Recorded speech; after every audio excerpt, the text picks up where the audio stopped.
Holidays-நாலே நம்ம K Travels தான். தமிழகத்தின் முன்னணி டிராவல்ஸ் நிறுவனம். Plan your happy trips with K Travels. Cinema கம்பெனியில் அலுவலக உதவியாளராக வாழ்க்கை ஆரம்பிச்சு காமெடி நடிகர் வடிவேல் இருக்கார்ல, அவர் ஆஃபீஸ் பாய். ப்ரொடியூசராக மாறணும்னு ஆசையில் நிறைய படங்களை வாங்கின பாதி படம் ஓடலைன்னு சொன்ன உடனேயும் எல்லாத்தையும் வந்த விலைக்கு விற்கிறார். இவருடைய ஜாதகத்தை ஒரு நண்பர் எடுத்து பார்க்குறாரு. என்னையா நீ பெரிய ஆளாக வருவியா? இவருக்கு சகட யோகம்.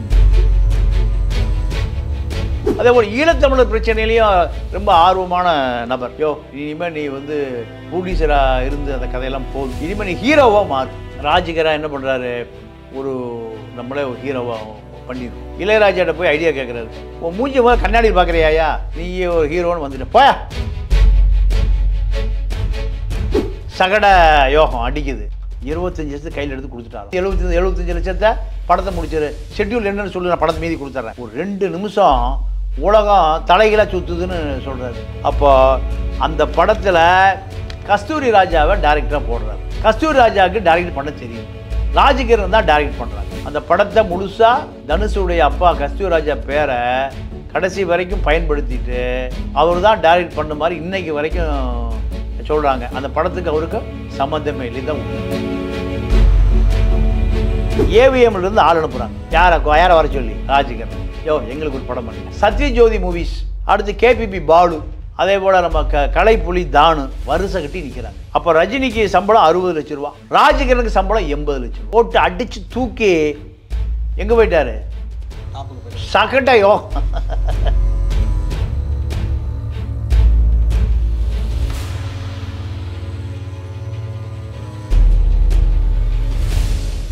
ஆகாயம் தமிழர்களுக்கு வணக்கம். நான் உங்கள் அஷ்ரஃப். இன்று நம்மோடு இருப்பது பத்திரிகையாளர் ஐயா பாண்டியன் அவர்கள். சார் வணக்கம். சார் வணக்கம். சார், சினிமா துறையில் நிறைய நடிகர்கள் வராங்க போகிறாங்க. பட் ஆனால் ஒரு சில நடிகர்களை மட்டும்தான் என்ன சொல்கிறாங்க அப்படின்னா நிறைய பேர் மரியாதை நிமித்தமாகவே பார்க்க ஆரம்பிக்கிறாங்க. அப்படி ஒரு கேட்டகரியாக தான் நம்ம ராஜ்கிரண் அவர்களை பார்க்க வேண்டியதாக இருக்குது. அதாவது ஒரு ஆரம்பத்தில் அவர் ஒரு தயாரிப்பாளராக வராரு அப்படின்னா கூட அதுக்கப்புறம் நடிக்கிறாரு எல்லாம் தாண்டி சமீபத்தில் கூட கார்த்தி இவரோட நடிக்கும்போது ரொம்ப பெருமையாக பேசுகிறாரு. விஜய் காவலில் நடிக்கும்போது அவருக்கு முன்னாடி ரெண்டு நடிக்கிறது ஒரு பெரிய பெருமை அப்படிங்கிற மாதிரியான ஒரு நிலையெல்லாம் சொல்கிறாங்களே சார். இவர் எங்கே இருந்து சார் ஆரம்பித்தார் இந்த பயணத்தை? சொந்த ஊர் கீழக்கரை. அவர் கீழக்கரையை சேர்ந்த ஒரு சினிமா கம்பெனியில் ஒரு அலுவலக உதவியாளராக வாழ்க்கை ஆரம்பிக்கிறார். இவரும் ஒரு முகமதியர். அப்போது வேலை கேட்டு போகும்போது கீழக்கரை, இவரும் கீழக்கரை அவரும் கீழக்கரை, சரிப்பா வா நம்ம கம்பெனியில் வேலையெல்லாம் பா. அதாவது அப்போது படப்பெட்டி தான். படப்பெட்டி காலை காட்சி ஒரு தியேட்டரில் ஓடும், அதோடு முடிஞ்சு போச்சு. நூன் ஷோ வேறு தியேட்டரில் ஓடும். ஒரு 40 வருஷத்துக்கு முன்னாடி அப்படி தான். இப்போ தான் ஓடிடி எங்கேயாவது கியூஆர் கோடு போட்டிங்கன்னா படம் தெரியுது. அன்றைக்கெல்லாம் அப்படி இல்லை, படப்பெட்டி தூக்கிட்டு போனோம். அப்போது ஒரு டிஸ்ட்ரிபியூட்டர் கம்பெனி, ஒரு டிஸ்ட்ரிபியூட்டராக ஒரு 100 பெட்டி வச்சுருப்பான். மதுரையில் இருக்கக்கூடிய ஒரு டிஸ்ட்ரிபியூட்டரு 100 படம் பெட்டியை அலுவலகத்தில் வச்சுருப்பான். ஒரு படம் எங்கே ஓடும்? மதுரையிலேருந்து வாடிப்பட்டியில் ஓடும். இன்னொரு படம் எங்கே ஓடும்? திண்டுக்கல்லில் ஓடும். திண்டுக்கல் படம் வந்தோடனே திண்டுக்கல் பெட்டியை கூட இங்கே வச்சுட்டு வாடிப்பட்டிக்கு அந்த படத்தை எடுத்துகிட்டு போகணும். அங்கேருந்து ஒரு தியேட்டர் சிவகங்கைக்கு போகும். இப்படி தான் இந்த டிஸ்ட்ரிபியூட்டர்கள் படப்பெட்டியை அனுப்பி அது ஃபிலிமாக இருக்கும். இதை மேனேஜ் பண்ணுற வேலை தான் ராஜகிரனுக்கு. அப்போ இப்படி தான் ஒரு கம்பெனியில் வேலை பார்க்குறாரு. இப்படி வேலை பார்த்துட்டு இருக்கும்போது எல்லா படத்தையும் சினிமா பார்த்துருவார். இவருக்கு இயற்கையாகவே நம்மளே ஒரு கதாநாயகனாக நடித்தா என்ன, அப்படி ஒரு காலம் வருமா அப்படிங்கிறது இவருக்கு இயற்கையாகவே உள்ள அந்த எண்ணம் கொஞ்சம் கொஞ்சமாக துளிர் விடுது. அப்போ அந்த கம்பெனியில் அப்படி இருக்கிறாரு. இருந்துகிட்டு இருக்கும்போதே இவருக்கு ப்ரொமோஷன்.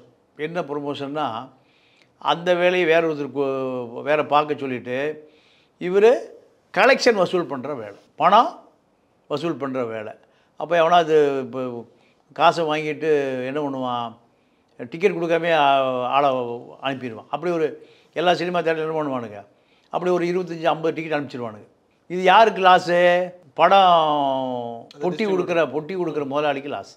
அதை கண்காணிக்கணும். இந்த வேலை அவருக்கு வருது. அப்போது எத்தனை டிக்கெட் கொடுக்குறீங்களோ அந்த படம் அவ்வளோ படம் தான் பார்க்கணும். இவங்களுக்கு ஒரு ஷோவுக்கு குறிப்பிட்ட தொகை கொடுத்துடணும்.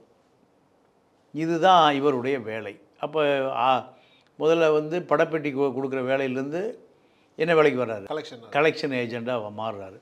கலெக்ஷன் ஏஜெண்டாக மாறுகிற பொழுது நீங்கள் கொஞ்சம் கொஞ்சமாக பணத்தை ரெடி பண்ணி இவரே சில இங்கிலீஷ் படங்களை வாங்குறார். வாங்கி அந்த படத்தை ஏன்னா தியேட்டர் பூரா அவருக்கு தெரிஞ்சு போச்சு இல்லை, அந்த தியேட்டர் தெரிஞ்சதுனால இவர் அந்த இந்த இங்கிலீஷ் படத்தை கொடுத்து ஓட்ட சொல்லி கலெக்ஷன் வாங்குறார். இது அவருடைய அடுத்த ப்ரொமோஷன். அப்போ இந்த காலகட்டத்தில் இந்த சினிமா கம்பெனியில் கார்மேகம்னு ஒருத்தர் தான் மேனேஜர். அந்த ஆஃபீஸ் பாய் மேனேஜர் அலுவலகத்தில் வடிவேல், இப்போ நம்ம காமெடி நடிகர் வடிவேல் இருக்கார்ல, அவர் ஆஃபீஸ் பாய், இவர் collection agent, Vadivelu office boy. அண்ணா நீ சினிமாவில் நடிக்க போகும்போது இவரையும் கூட்டிகிட்டு போயிருந்தேன் ஒரு காலத்தில். யார் சொல்கிறா? கார்மேகம் சொல்கிறார். யாருக்கிட்ட? ராஜ்கிரன்கிட்ட. வடிவேல், ஆமாண்ணா நீ சென்னை போய் படத்தில் நடிக்க போய் என்னை விட்டுறாதண்ணா, மதுரை பாஷையில். இப்படி தான் ஓடுது. இப்படி ஓடுற காலகட்டத்தில் இவர் என்ன பண்ணுறாரு, சென்னைக்கு வர ஆரம்பிக்கிறார். ராஜ்கிரண் சென்னைக்கு வர ஆரம்பித்து சென்னையில் புது பட பெட்டிகளை இவரே டிஸ்ட்ரிபியூட்டராக மாறுறார். மதுரையில் அலுவலகம் போட்டு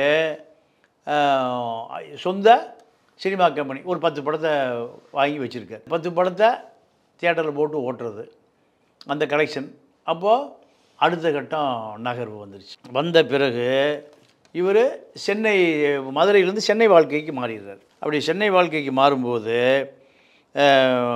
இவர் சென்னையிலேயே டிஸ்ட்ரிபியூஷன் பண்ணுறார். அதாவது 16 வயதினிலே, பத்திரகாளி, இதெல்லாம் அந்த காலத்து ஃபேமஸான படம், கமலஹாசன் படம். இது டிஸ்ட்ரிபியூட்டராக பண்ணுறாரு. டிஸ்ட்ரிபியூட்டர் பண்ணி ப்ரொடியூசராக மாறணும்னு ஆசையில் என்ன பண்ணுறாருன்னு கேட்டிங்கன்னா, நிறைய படங்களை வாங்குறாரு.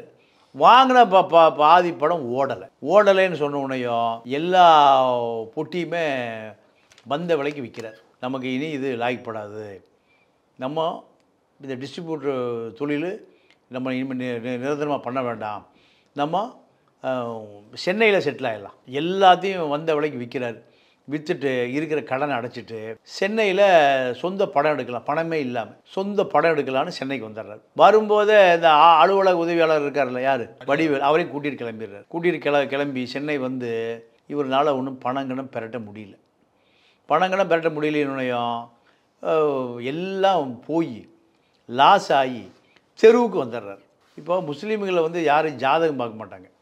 ஆனால் இவருடைய ஜாதகத்தை ஒரு நண்பர் எடுத்து பார்க்குறாரு. என்னையா நீ பெரிய ஆளாக வருவியா? இந்த சினிமா துறையில் எப்பவுமே ஜாதகம் பார்க்குற பழக்கம். அப்போது இவருக்கு சகட யோகம். என்ன யோகம்? சகடைனா சக்கரம் யோகம். எல்லாம் லாஸ் ஆயிரும், மறுபடியும் பல கோடி வரும், மறுபடியும் தெருவுக்கு வந்துடுவார், மறுபடியும் பல கோடி வரும், மறுபடியும் தெருவுக்கு வந்துடுவார். இதுதான் சகட யோகம். டிஸ்ட்ரிபியூட்டராக வந்து இவ்வளோ காலம் சம்பாதிச்சது, இந்த சினிமா அனுபவம் எல்லாமே போய் தெருவுக்கு வந்து ப்ரொடியூசர் ஆகலான்னு வந்து இருக்கார். ஒன்றும் நடக்கலை. பசி, பஞ்சம், பட்டினி. உருளைக்கிழங்க போய் 1 கிலோ 1/2 கிலோ வாங்கி அதை அவிச்சு அதுதான் சாப்பாடு. கூட யார்? வடிவேல். இதுதான் மதுரைக்காரங்களுக்கு. அந்த காலத்தில் எப்படி வந்து நீங்கள் படம் ப்ரொடியூசர்னால், என்னுடைய நண்பரே அப்போ ஒரு ப்ரொடியூசர் அப்படி தான். ரோஜா மலரேன்னு ஒரு படம் எடுத்தார். ஒரு 7-10 படம் எடுத்துட்டார். ஒரு குறிப்பிட்ட தொகை இருந்தால் போதும். படம் ஒரு வாரம் 10 நாள் ஹீரோவுக்கு ஒரு 1 லட்ச ரூபா, ஹீரோயினிக்கு ஒரு 50,000 கொடுத்தீங்கன்னா ஒரு 50,000 செலவு பண்ணி பூஜை போட்டுடலாம். பூஜை போட்டால் தமிழ்நாட்டில் இருக்கிற எல்லா டிஸ்ட்ரிபியூட்டரும் என்ன பண்ணுவான், ஆளுக்கு ஒரு அந்த காலத்துலேயே 1 லட்ச ரூபா கொடுத்தா ஒரு 40 டிஸ்ட்ரிக்ட் இருந்தது அன்றைக்கி. 40 டிஸ்ட்ரிக்டும் பணம் கொடுத்தா எவ்வளோ ஆச்சு? 40 லட்ச ரூபா வந்துருச்சு. அப்போ படத்தை பாதி படத்தை முடிச்சிடலாம்.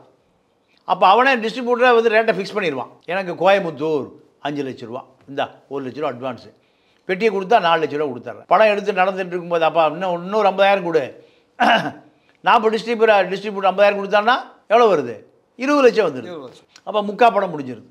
இப்படி தான் எல்லாம் முடிஞ்சு ஃபஸ்ட் காப்பி போயிடும். ஃபஸ்ட் காப்பி எடுத்து போட்டு பார்த்தா படம் அருமையாக இருக்குது. அப்போ 40 காப்பி அடிக்கணும், காசே இல்லை. 40 காப்பி அடிக்கணும், காசே இல்லை. டிஸ்ட்ரிபியூட்டர் காசு கொடுத்து காப்பி அடிச்சுட்டு போயிடுவான். படம் முடிஞ்சுதா? அப்போ படம் ஹிட் ஆச்சுன்னா இதே செட்டு மறுபடியும் வந்து விழுந்துருவான். ஹீரோ வந்துடுவான், ஹீரோயின் வந்துடுவான், டிஸ்ட்ரிபியூட்டர் வந்துடுவான். ஆளுக்கு 1 லட்சம் 2 லட்சம் வந்து என்னாச்சு? மறுபடியும் அதே 80 லட்ச ரூபா. அதே ஒரு 80 திருப்பி அப்படியே போயிட்டே இருக்கு. அப்போ இந்த தொழில் டெக்னாலஜியை கற்றுக்கிறார் யார்? ராஜ்கிரண். அதான் அவருக்கு இந்த சகட யோகங்கிறது உருளைக்கிழங்கு சாப்பிட்டு பட்டினியாக படுத்து கிடக்கிறாரு. திருப்பி பணம் வந்ததுன்னா மேலே போயிடுறார். அதாவது அவருக்கு டிஸ்ட்ரிபியூட்ரு, அப்புறம் நடிகர், அப்புறம் தயாரிப்பாளர், இத்தனை ரோல் அவருக்கு. இப்போ இன்றைக்கி அவருக்கு இப்போ என்ன பண்ணிகிட்ருக்காருன்னா அப்பா வேடம், அண்ணன் வேடம், இப்படி குடும்பத் தலைவன் வேடம், இதுக்கு 1 கோடி ரூபா சம்பளம் வாங்குறாரு. எவ்வளவு? 1 கோடி ரூபா. 1 கோடி ரூபா. இப்போ படம் எடுக்கிறது இல்லை, டிஸ்ட்ரிபியூட்டர் இல்லை, தயாரிப்பாளர் இல்லை, ஒரே நடிகர் தான். இதுக்கு அவருக்கு ஏறக்குறைய ஒரு 40 ஆண்டு காலம் தேவைப்பட்டிருக்கு. இவர் கூட வந்த வடிவேலு அவரும் நீங்கள் டாப்பில் போயிட்டார். ஆனால் ராஜ்கிரனை பொறுத்த வரைக்கும் நீங்கள் ஒரு சாதாரண யதார்த்த மனிதர். நீங்கள் ராமராஜ் போய் நீ கம்பீரமாக இருக்க, கிராமத்தாள் மாதிரி இருக்க, வேட்டி விளம்பரத்தில் நடிகா, உனக்கு எவ்வளோ வேணால் பணம் தரேன். இல்லை எனக்கு விளம்பரம் வேண்டாம், பணமும் வேண்டாம். நீ வேட்டி விலையை குறைச்சி ஏழை வேலை தான் வேட்டி கட்ட போகிறான். அவனுக்கு நீ அந்த விளம்பரத்திலே வள்ளிய, வேட்டி விளம்பரத்திலே வள்ளிய. அதே போல் ஈழத்தமிழர் பிரச்சனையிலையும் ரொம்ப ஆர்வமான நபர். ஈழத்தமிழர் பிரச்சனையில் உணர்ச்சியாக இருந்தார், ஈழத்துக்கெல்லாம் போனார். இது சினிமா நடிகரை தாண்டி ஒரு தமிழன், ஒரு தமிழ் அரசியல், தமிழர் அரசியலுங்கிறதுல ராஜ்கிரனுக்கு உண்மையாகவே ஒரு பெரிய மரியாதை இருக்குது. சரி, இப்போ இப்படி இருக்கும்போது வந்துட்டு அவருடைய முதல் படம் வந்து தனுஷனுடைய அப்பாவை வந்துட்டு அவர் தான் அறிமுகப்படுத்துறாருங்கிற மாதிரியான ஒரு நிலை இல்லையா? அதுதான் வந்துட்டு திருப்பி இன்னொரு கட்டத்தில் வந்துட்டு பவர் பாண்டி படத்துக்கு தனுஷ் அறிமுகமாகிற, இயக்குனர் அறிமுகமாகிற படத்தில் கூட ராஜ்கிரண் ஐயா அவர்களை வச்சே வந்துட்டு அந்த படம் பண்ணணும் அப்படிங்கிற மாதிரியான ஒரு தொடர்பை வந்துட்டு அவரே படுத்தி சொன்னார் இல்லையா? அதாவது அதில் என்ன விஷயம் நடந்ததுன்னா, அவர் என் ராசாவில் மனசில் அது உருவான கதை எப்படின்னு கேட்டிங்கன்னா, அந்த படம் தான் அவருக்கு பெரிய ஹிட்டு கொடுத்தது. அவர் நடிகராக வந்த காலத்தில் ரஜினி வந்து டாப்பில் இருக்கார். ரஜினி அதை டாப்பில் இருக்கார். அதே போல் ராமராஜனும் டாப்பில் இருக்கார். டாப்பில் இருக்கார். அப்போது ராமராஜனை இவர் டிஸ்ட்ரிபியூட்டர்லேருந்து ப்ரொடியூசர் ப்ரொடியூசராக மாறுறாரு. இப்படி மாறுற பொழுது என்ன பெத்த ராசாவின்னு ராமராஜனை வச்சு ஒரு படம் இருக்குது. ராமராஜ கால் சீட் கிடைச்சாலே போதும், பணத்தை கொட்டிடுவான். அப்போ என்ன பெத்த ராசாவே, ராமராஜன் ஹீரோ, இவர் ப்ரொடியூசரு, இளையராஜா மியூசிக். அப்போ என்ன நடக்குதுன்னா, இதே மாதிரி டிஸ்ட்ரிபியூட்டர் பணம் கொட்டுறான், படம் நடக்குது, ஹிட்டு ஓஹோன்னு வருது, செட்டில்டு. அடுத்து ராமராஜனை வச்சு 1990 நடிகை கஸ்தூரி இவர் தான் அறிமுகப்படுத்துகிறார். கஸ்தூரி தான் +2 படிச்சுட்ருக்கு. ஒரு நண்பருடைய மக ஒரு கல்யாண வீட்டில் பார்க்குறாரு, பொண்ணு துருதுன்னு இருக்குது, இது ஒரு ஹீரோயினி ஆக்கிடலான்னு முடிவு பண்ணிட்டார். ராமராஜா, இளையராஜா மியூசிக்கு. அப்போ வந்து ராமராஜா 30 படத்தில் நடிச்சிட்ருக்கார். எவ்வளவு? 30 படத்தில் நடிச்சிட்ருக்கார். ரஜினியை விட பரபரப்பான அந்த கரகாட்டக்காரெலாம் பிச்சுக்கிச்சில்ல, அருமையாக போகுது. அப்போது கால் சீட்டே கொடுக்கல, வட்டிக்கு வாங்கி கடன் வாங்கி டிஸ்ட்ரிபியூட் பணம் கொடுத்துருப்பான். இப்போ படமே எடுக்கலைன்னா அப்புறம் திருப்பி தரமாட்டான்ல. ஏன்டா கொடுத்த காசுக்கே வழி இல்லை, இனி எங்கே பணம் கொடுக்க போகிறாரு? அப்போது கொடுத்த காசுக்கே வழியை காணாம். அதனால் மறுபடியும் என்னாச்சு, தெருவுக்கு வந்துட்டார். யாரால்? சகட யோகம் ராமராஜனால் மறுபடியும் தெருவுக்கு வந்துட்டார். இப்போ வட்டி கிடக்க முடியல, ராமராஜன் கால் சீட்டே இல்லை. அப்போ இவர் நீங்கள் என்ன இப்போ 45 வயசு ஆகி போச்சு. 45 வயசில் நீ வந்து ஹீரோ வேஷம் கட்ட முடியாது. ரஜினிக்கு அப்போவே 60 லட்ச ரூபா ஒரு படத்துக்கு ரேட்டு. இவர் என்ன பண்ணுறாருன்னு கேட்டிங்கன்னா, இனிமேல் நமக்கு இப்போ சினிமா வாய்ப்பே இல்லை, முழுசாக நம்ம டிஸ்ட்ரிபியூஷனுக்கே போகலாம் அப்படின்னு நினைக்கிற காலத்தில் என்ன நடக்குதுன்னு கேட்டிங்கன்னா, குமுதத்தில் வேலை பார்க்குற இவருடைய நண்பர் ரோஜா ராமச்சந்திரன் அவர் சொல்கிறாரு, இனிமேல் நீ வந்து ப்ரொடியூசராக இருந்து அந்த கதையெல்லாம் போதும், இனிமேல் நீ ஹீரோவாக மாறு. எதா ஹீரோ? ஏப்பா என்ன காமெடி பண்ணுறியா? ரஜினியெல்லாம் நடிச்சிட்ருக்காரு, கமலஹாசன் நடிச்சிட்ருக்காரு, நம்மளை போய் ஹீரோவை மாற்ற சொல்கிறேன். நீ தான் ஹீரோ, நம்ம பீக்கா படம் எடுக்கிறோம், எப்படியா ஒரு 3 லட்ச ரூபா ரெடி பண்ணு. யார் சொல்கிறா? அந்த ஒரு பத்திரிகையாளர், சினிமா பத்திரிகையாளர் ரோஜா ராமச்சந்திரன். என்ன 2 பேர் நண்பர்கள். இவர் பத்திரிகையாளர், அவர் ப்ரொடியூசரு, 2 பேர் நல்ல இணைபிரியா நண்பர்கள். அலுவலகத்துக்கு போகிறது, சாப்பிட்றது, தூங்குறது, அதான் எல்லாமே வந்து சினிமா கம்பெனி எப்படி இருக்குன்னு கேட்டிங்கன்னா, ஒரு குறைஞ்சது ஒரு 10 பேர் ஒரு டீம் இருக்கும். ப்ரொடியூசர், டைரக்டர், அதே போல் அசோசியேட் டைரக்டர், இப்படி ஒரு டீம் இருக்கும். 10 பேர் ஒரு அலுவலகத்தில் இருப்பாங்க. பணம் வந்தால் 3 நேரம் பிரியாணி, பணம் இல்லைன்னா மளிகை கடையில் கஞ்சி ஊறுகாய். இதுதான். ஆனால் டிஸ்கஷன் நடந்துகிட்டே இருக்கும். எப்படி டிஸ்கஷன் நடக்கும்? அன்றைக்கி கஞ்சி ஊறுகாய் தான் இருக்கும் சினிமா கம்பெனியில். உப்புமா கம்பெனி சொல்லுவாங்க, கேள்விப்பட்டிருக்கீங்களா? கஞ்சி இல்லைன்னா உப்புமா. காலையில் உப்புமா, கோதுமை ரவை உப்புமா, மத்தியானம் கஞ்சி, நைட்டு மறுபடியும் உப்புமா. இதுதான் நடக்கும். ஆனால் என்ன என்ன திட்டம் போடுவாங்க தெரியுமா? அடுத்த படத்துக்கு ரஜினிகாந்த கால் சீட் புக் பண்ணிடணும். அடுத்த ஷூட்டிங் வந்து நேராக அமெரிக்கா போய் நயகரா நீர்வீழ்ச்சியில் ஒரு சாங்கை பதிவு பண்ணிடணும். மத்தியானம் என்ன சாப்பாடு? கஞ்சி ஊறுகாய். டிஸ்ட்ரிபியூட்டர்லாம் இப்போ படம் எடுக்கலை, நீங்கள் ராமராஜன் கால் சீட் சொதப்பிட்டான், அவன் முடிஞ்சு போச்சு, கட்டணத்துக்கு வாடகை கொடுக்க முடியல, அவன் காலி பண்ண சொல்கிறான். என்ன பண்ணுறது? மறு டிஸ்ட்ரிபியூட்டர் இனி எவனும் பணமும் தரமாட்டான், பணமும் இல்லை. இதுதான் சினிமா கம்பெனி. சினிமா கம்பெனி நீங்கள் பல பேர், எனக்கு ஒரு நண்பர் இருக்கார் ராஜ்குமார்னு, ஒரு சினிமா பிஆர்ஓ. ஒரு 3 மாதத்துக்கு முந்தி நின்றுட்டு இருந்தோம். ஒருத்தர் ஒரு அழுக்கு பேண்ட்டு, குளிச்சு ரொம்ப நாள் ஆயிடுச்சு, சேவிங் பண்ண மாதக்கணக்காச்சு, பழைய பேக்கு போயிட்டுருக்கார். கூப்பிட்டு இவர் யார் தெரியுமானார். எனக்கு என்ன தெரியும், இவர் ஒரு ப்ரொடியூசர், லட்சுமி ராயை அறிமுகப்படுத்திய ப்ரொடியூசர். எனக்கு அறிமுகப்படுத்தினார் ராஜ்குமார். என்னங்க சொல்கிறீங்க? ஆமாம், இப்போ டீக்கு வழியெல்லாம் போயிட்டுருக்கார். இதுதான் அந்த கோடம்பாக்கத்தில் பல பேரை நீங்கள் பார்க்கலாம். பல பேருடைய நிலைமைகளே இதுதான். என்றைக்குமே டைரக்டர் அழிஞ்சு போக மாட்டான், நடிகர் அழிஞ்சு போக மாட்டான், ப்ரொடியூசரே அழிஞ்சு போவான். என்ன காரணம் கேட்டிங்கன்னா, இப்போ சங்கர் படம் எடுக்கிறான்னு வச்சுங்க, 300 கோடி ரூபா பட்ஜெட்னா 25%, 75 கோடி ரூபா வீட்டுக்கு வந்துடும். இவர் தாங்க கேமராமேன், இவர் 50 லட்ச ரூபா சம்பளம் அப்படின்னு சொல்லிட்டா நீங்கள் ப்ரொடியூசர் எழுத்தெல்லாம் பேச முடியாது. 50 லட்ச ரூபா சம்பளம் கொடுத்தா இவர் நேராக வீட்டில் வந்து 10 லட்ச ரூபா கொடுத்துட்டு போயிடுவார். யார்? கேமராமேன். யாருக்கு 10 லட்சம் கொடுத்துட்டு போயிடுவார்? சங்கர். இவர் தாங்க மியூசிக்கு, இவருக்கு 2 கோடி சம்பளம், 25 லட்ச ரூபா கொடுத்து வீட்டில் கொடுத்துட்டு போயிடுவார். யார்? Music director. நீங்கள் எந்த பொருளை வாங்கினாலும் 25% யாருக்கு வந்துடும்?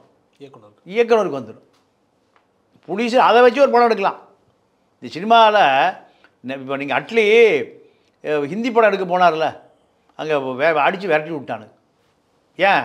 படம் ஹிட்டு தானே சார்? இல்லையா? இல்லை, ஹிட்டு தான். இனி அவருக்கு அங்கே போகவே முடியாது. ஏன்? இந்த தமிழ் இயக்குனர் பூரா டெல்லி பம்பாய் போட்டு தப்பிச்சு ஏன் ஒடியாந்துடுறான்? கமிஷன் வாங்கினா அவனுக்கு பிடிச்சி முட்டிச்சதில் வச்சு உதச்சிடுவானுங்க. இந்த அட்லி படம் எடுத்தால ஷாருக் கானை வச்சு ஜவான், அதில் கமிஷனாக மட்டும் 100 கோடி ரூபா அடிச்சிருக்காரு. தெரிஞ்சு போச்சு. கமிஷன் கொடுத்தோம் போய் சொல்லிடுவான்ல.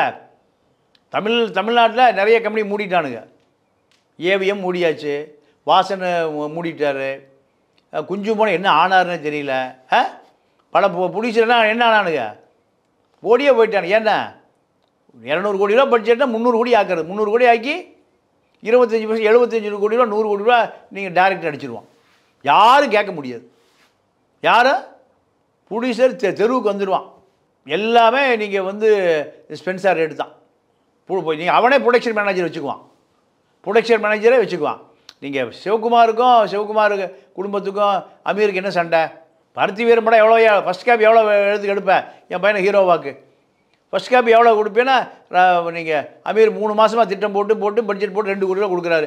2 கோடி வந்தால் ஒரே செக் போ எடுத்து ஃபஸ்ட் காப்பி ரெடி பண்ணால் 2 கோடி ரூபாயில் 50% தான் படம் வந்திருக்கு. மீதி 50% மேனேஜர் சுட்டுட்டானா அமீர் சுட்டாரே தெரியல. சண்டை வந்துருச்சுல்ல. இதுதான் தமிழ் திரைப்பட தயாரிப்பாளர் இயக்குநர்கள் எல்லாமே இதுதான் கதை. அப்போ ராஜகிரா என்ன பண்ணுறாரு, நம்மளே ஒரு ஹீரோவாக பண்ணிடுவோம். இளையராஜாட்ட போய் ஐடியா கேட்குறாரு. இளையராஜா சொல்கிறாரு, உன் மூஞ்சி போது கண்ணாடியில் பார்க்குறியாயா, யோ நீயே ஒரு ஹீரோன்னு வந்துட்டு போயா. ஒரு மாதம் நடக்க விட்டு யார், இளையராஜா. ஒரு மாதம் எல்லாம் நல்லா பழைய நண்பர்கள், எல்லாம் பண்ணைபுரத்து நண்பர்கள். அப்போ வேலையை பாரியா. இந்த நேரத்தில் தான் என்ன நடந்ததுன்னு கேட்டிங்கன்னா, என் ராசாவின் மனசிலே ஒரு படம் எடுத்தாரா. அது அவங்க அப்பா ஊர்லேருந்து ஏதோ ஒரு சொத்தை விற்று அந்த காலத்தில் 3 லட்ச ரூபா ஒன்று கொடுத்துருக்காரு. எவ்வளவு? 3 லட்ச ரூபா.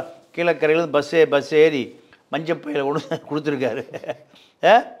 கொடுத்த உடனேயுமே என்ன பண்ணார், நம்ம பிஆர் ராமச்சந்திரன் எல்லாம் சேர்ந்து பெரிய நியூஸ் ஆக்கி பரபரப்பு.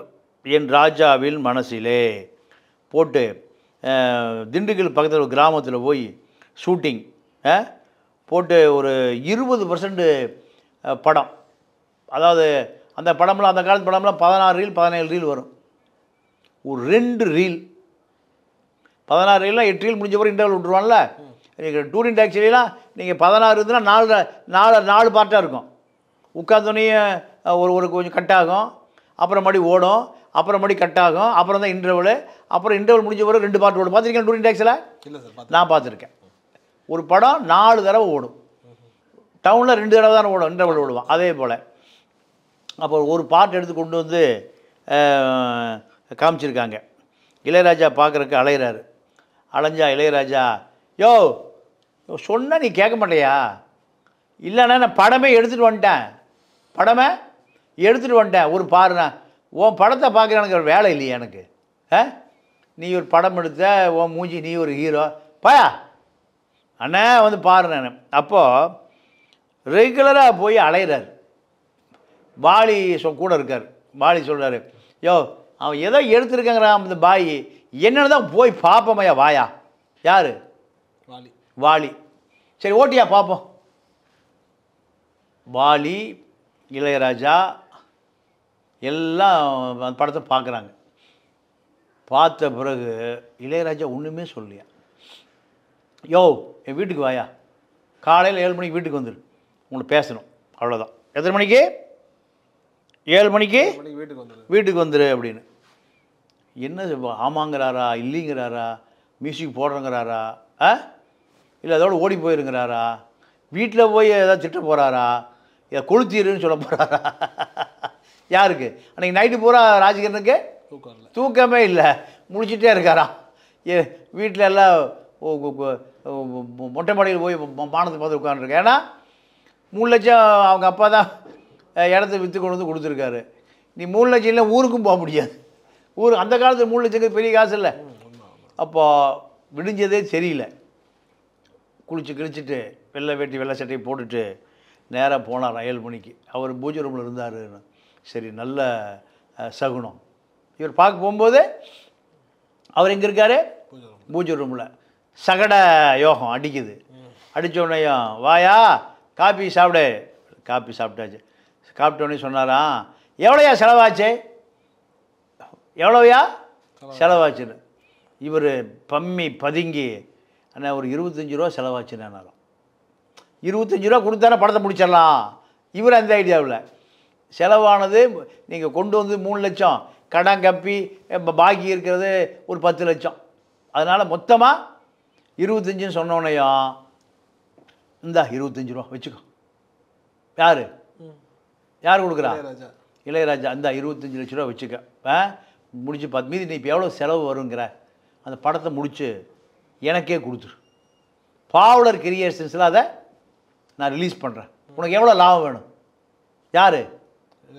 இளையராஜா.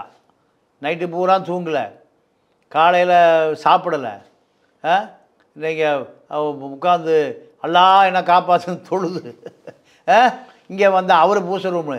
இப்போ வந்தால் 25 லட்சத்தை கையில் எடுத்து கொடுத்துட்டாராம். மீதி 75 லட்சத்தை படத்தை முடிச்சிரு, ஷெட்யூல் என்னன்னு சொல்லி நான் படத்தை மீதி கொடுத்துட்றேன். ஒரு 2 நிமிஷம் உலகம் தலைகீழாக சுற்றுதுன்னு சொல்கிறார். உலகம் ரிவர்ஸில் சுற்றுது.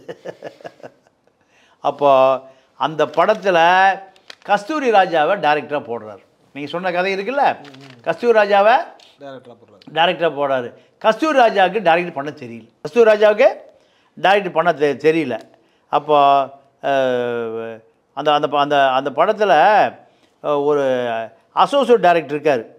அவரும் ராஜகிரண் தான் டைரக்ட் பண்ணுறாங்க. கஸ்தூரி ராஜாவை அந்த படத்தில் பார்க்கவே இல்லை, சேர்க்கவே இல்லை. ஏன் சேர்க்கலைன்னா, முதல் படம் நம்ம அவரை கமிட் பண்ணிட்டோம். கமிட் பண்ண பிறகு அவர் பேரை அது அப்படியே இருக்கட்டும், பேர் எடுக்க வேண்டாம், ஆனால் நம்மளே டைரக்ட் பண்ணிக்குவோம். அந்த படத்தை முழுசாக தனுஷுடைய அப்பா கஸ்தூரி ராஜா பேரை கடைசி வரைக்கும் பயன்படுத்திட்டு அவர் தான் டைரக்ட் பண்ண மாதிரி இன்றைக்கி வரைக்கும் சொல்கிறாங்க. அந்த படத்துக்கு அவருக்கு சம்மந்தமே இல்லை. இதுதான் உண்மை. படம் நீங்கள் எவ்வளோக்கு முடியுதுன்னா, ஏறக்குறைய 1 கோடி ரூபாய் செலவில் முடிஞ்சுது. 4.5 கோடி ரூபாய் லாபம். எவ்வளவு? 4.5 கோடி. அந்த படம் பயங்கர ஹிட். அந்த படம் ரிலீஸ் ஆச்சு. எதில்? ஃபஸ்ட்டு படமே பாவலர் கிரியேஷன்ஸ். யாருது பாவலர் கிரியேஷன்ஸு? இளையராஜாவுது. அடிக்குது, பிச்சுட்டு போகுது. அப்போ பிச்சுட்டு போனோன்னே ஏவிஎம்லேருந்து ஆள் அனுப்புகிறாங்க. யாரை வர சொல்லி? ராஜகிரண். யோ எங்களுக்கு ஒரு படம் பண்ணியா. யார்? ஏவிஎம்லேருந்து. சத்யஜோதி மூவிஸ், நம்ம ஆரம்பி மருமக, எங்களுக்கு ஒரு படம் பண்ணி கொடு. என்ன பட்ஜெட்? ஒரு 5 கோடி ரூபா பட்ஜெட்டில் ஒரு படம் பண்ணி. யார்? சத்யஜோதி. சொல்லு, நாளைக்கே கால் ஷீட் போட. யார் ஹீரோ, யார் ஹீரோயின், யார் நீங்களே ஃபிக்ஸ் பண்ணுங்கள். ஆமாம் சரின்னு வர்றாரு. 3ஆவது நாள் ஏவிஎம்லேருந்து மறுபடியும் கூப்பிட்றாங்க. நீ வேறு படம் கமிட் ஆகிடாத, எங்கள் படத்தை முடிச்சு கொடுத்துட்டு வேறு படத்தை கமிட் ஆகுன்னு. அடுத்து கேபிபி பாலு, பெரிய ப்ரொடியூசர், அவர். அதே போல் நம்ம கலைப்புலி தானு, எல்லாம் வரிசை கட்டி நிற்கிறாங்க. ஒரே படத்தில் ராஜகிரண். அப்போ ரஜினிக்கு சம்பளம் 60 லட்ச ரூபா, ராஜகிரனுக்கு சம்பளம் 80 லட்ச ரூபா.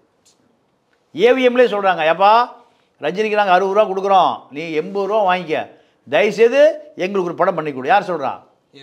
ஏவிஎம். அதே போல் சத்யஜோதி ஆரம்பி பழைய கால எம்ஜிஆர் வச்சு படம் எடுக்கிற கும்பல், அவங்க கூட சொல்கிறாங்க, எப்பா ரஜினிக்கு நாங்கள் 60 கொடுக்குறோம், அதிகமாக உனக்கு எவ்வளோ வேணும்னு கேட்டு வாங்கிக்க, தயவுசெய்து எங்களுக்கு எப்படியாவது ஒரு படம் பண்ணி கொடு. ஒரே நேரத்தில் 5 கம்பெனியில் கார் மாறி மாறி வருது. அப்போ பார்த்தாரு, சரி இனிமேல் நம்ம ஒரு நல்ல கதையை கேட்டு நல்ல படம் தான் பண்ணணும். அதுக்கு பிறகு தான் அரண்மனை கிளி, எல்லாமே என் ராசா தான். கதை, திரைக்கதை, டைரக்ஷன், ஹீரோ, வசனம் எல்லாம் அவர் தான். போட்டு அடித்து தூக்கி எங்கே போயிட்டார்? சகட யோகம். சகட யோகம். ஒரே நாளில் காரு, பங்களா, வண்டி, வசதி, ஏவிஎம், சத்யஜோதி ஃபிலிம்ஸு, கலைப்புலி, சாதா புலி, சிங்கம் எல்லாம் கூப்பிடுது. ராஜகிரண் கட் அவுட் இல்லாத கிராமமே இல்லை. ராஜகிரண் கதை, வசனம், டைரக்ஷனு எல்லாம் பின்னி எடுக்குது. இவர் என்ன பண்ணார்? மறுபடியும் என்ன பண்ணார்? யார் படத்தில் நடிக்க மாட்டேன், நானே சொந்த படம் எடுக்கிறேன், நானே சொந்த படம். சகட யோகம். நீங்கள் பாண்டியன் நடிகர் இருந்தால் தெரியுமா? மதுரைக்காரர், எல்லாம் மதுரை கம்பெனி தான். அவரை வச்சு சொந்த படம் ரிலீஸ். எல்லா சம்பாரித்த காசெல்லாம் இருக்குல்ல, எல்லாத்தையும் அதில் போட்டு எவங்கிட்டையும் கடன் வாங்காமல் சொந்த காசு, சொந்த ரிலீஸ். டிஸ்ட்ரிபியூட்டராக வந்து பணம் கொடுத்துக்கிறதுக்கு நிற்கிறான். எனக்கு ஒரு அவுட்லேட் கொடுத்துரு, இது பின்னே எடுக்க போதே அந்த படம். டிஸ்ட்ரிபியூட்டர்லாம் போனால் படம் ஃப்ளாப், படம் ஓடலை, இருக்கிற காசு பூரா போச்சு. கொஞ்சம் கடன் வாங்கியிருந்தார், அதுவும் போச்சு. மறுபடி எங்கே வந்துட்டார்? தெருவுக்கு வந்துட்டார். ஹீரோ 0 முடிஞ்சு போச்சு. அப்போ உட்காந்து மறுபடியும் யோசிக்கிறார். 3 மாதம் வீட்டை விட்டு வெளியே வரல, கடுமையாக யோசிக்கிறாரு. அப்போ என்ன முடிவு பண்ணுறாருன்னா, இனிமேல் சொந்த படமே வேண்டாம், ஹீரோ வாய்ப்பு வந்தால் நடிப்போம். இனிமேல் நம்ம பெரிய தப்பு பண்ணிட்டோம். பேசாமல் ஏவிஎம் படத்துலேயும் சத்யஜோதி பலிசு படத்துலேயும் வருஷம் ஒரு படம் நடிச்சுட்டா, இல்லை 6 மாதத்துக்கு ஒரு படம் நடித்தா 80 லட்சம் 1 கோடி கொடுத்துருப்பானுங்க, வாங்கிட்டு ஓட்டிகிட்டு இருக்கலாம். ஹீரோவா பாண்டியனை போட்டு சொந்த படம் எடுத்து எல்லாம் முடிஞ்சு போய் அவனை கூப்பிட்டும் போகலை, இது நடக்கலை, எல்லாம் போயிடுச்சு. இனி என்ன பண்ணுறது? இதுதான் நம்ம ராஜ்கிரனுடைய லைஃபு. இந்த நேரத்தில் யார்? நம்ம வடிவேலு நல்ல பீக்கில் போயிட்டுருக்காரு. ஆனால் வடிவேலை சினிமா துறையில் கொண்டு வந்து சேர்த்த நட்புக்காக, அண்ணே நீ எப்போ படம் எடுத்தாலும் நான் ஃப்ரீயாக பண்ணித்தரேண்ணே. யார்? வடிவேலு. நான் எங்கடா நீ படம் எடுக்க போகிறேன்? படம் நடிக்கிறதுக்கு நான் முயற்சி பண்ணிகிட்ருக்கேன். இனி நான் படம் எடுக்க நான் இப்போ வாழ்க்கையில் டிஸ்ட்ரிபியூட்டாக இருந்தால் என்கிட்ட இன்றைக்கி வந்து ஒரு 500 படம் இருந்திருக்கும். அதையும் விட்டுட்டேன். அதை விட்டுட்டு எனக்கு எங்கே வந்தேன்? நான் தயாரிப்புக்கு வந்தேன். தயாரிப்பு நல்ல ஹிட்டு. அதை செய்யாமல் ஹீரோவாக மாறினேன். ஹீரோவாக மாறி அது செய்யாமல் ஹீரோவும் செய்யாமல் கடைசி என்ன பண்ணேன்? சொந்த படம் எடுத்தேன். அதுவும் லாஸு. இனிமேல் நடிப்பு மட்டும்தான். அண்ணன், அப்பா, குடும்பத் தலைவன், ஊர் பஞ்சாயத்து தலைவன், இந்த கேரக்டர் ரோல் தான்டா. இதுக்கு எனக்கு எவன் 1 கோடி ரூபா கொடுக்குறியோ அதுதான் நான் நடிப்பேன். இனிமேல் நான் சினிமா டூரிங் டாக்ஸியில் பொட்டி உண்டி ஓட்டின காலத்துலேருந்து சினிமா நான் பார்த்துட்டேன். இனிமேல் எனக்கு எல்லா ஆசையும் முடிஞ்சு போச்சு. அதனால் இனிமேல் கேரக்டர் ரோலை தவிர எதுவுமே நான் நடிக்க மாட்டேன். இப்போ அவர் கேரக்டர் ரோல் மட்டும்தான். வேட்டி விளம்பரம் வந்தாலும் நடிக்க மாட்டேன், சட்டை விளம்பரம் வந்தாலும் நடிக்க மாட்டேன், ரம்மி ஆட சொல்லி வந்தாலும் நான் நடிக்க மாட்டேன். மக்களை ஏமாற்றக்கூடிய எந்த வேலை கொடுத்தாலும் நான் நடிக்க மாட்டேன். என்னை பொறுத்த வரைக்கும் இனிமேல் இந்த தமிழ் சினிமா உலகத்தில் நன்மைகளை மட்டுமே செய்யக்கூடிய கேரக்டர், விவசாயா, கிராமத்து ஆளா, அப்பாவா, அண்ணனா, தம்பியா, இதுதான் என்னுடைய கேரக்டர். அதனால் இது இருக்கிற மட்டும் வா சினிமாவில், இல்லாதவ வந்துரு, என்னை ஆளை விட்டுரு. இதுதான் இன்றைய ராஜ்கிரனுடைய அரசியல் ஆரம்பித்த இடம், முடிவு இடம் இதுதான். அப்போ ராஜ்கிரனை பொறுத்தவரை ஒரு கொள்கை முடிவோடு, ஒரு சித்தாந்த முடிவோடு. நீங்கள் வேட்டிக்கு 1 கோடி வாங்கலைங்கிறது பெரிய விஷயம் இல்லை. ராஜ்கிரனை பொறுத்த வரைக்கும் அவர் என்ன சொல்கிறாருன்னா, நான் ஊர்லேருந்து பஸ் ஏறி வந்தேன், இன்றைக்கி தமிழ்நாடு முழுக்க அறிமுகமாகிய நடிகராக இந்த மக்கள் என்ன கொண்டாடுறான். அதனால் இந்த மக்கள் என்னை கொண்டாடுகிற வரையில் கொண்டாடுகிற மாதிரி தான் நான் நடந்துக்கணும், தவிர எந்த விதமான லாபம் தருகிற விளம்பர நிறுவனங்களை நான் நடிக்க மாட்டேன். இதை ஒரு கொள்கையாகவே வச்சுருக்கேன். இதுதான் என்னுடைய கடைசி கால திட்டமும். இதுதான் ராஜ்கிரன். சூப்பர் சார், ரொம்ப நன்றி சார், உங்கள் நேரத்துக்கும் தகவலுக்கும் நன்றி, வணக்கம். ஹாலிடேஸ்னாலே நம்ம கே டிராவல்ஸ் தான். தமிழகத்தின் முன்னணி டிராவல்ஸ் நிறுவனம். Plan your happy trips with K Travels.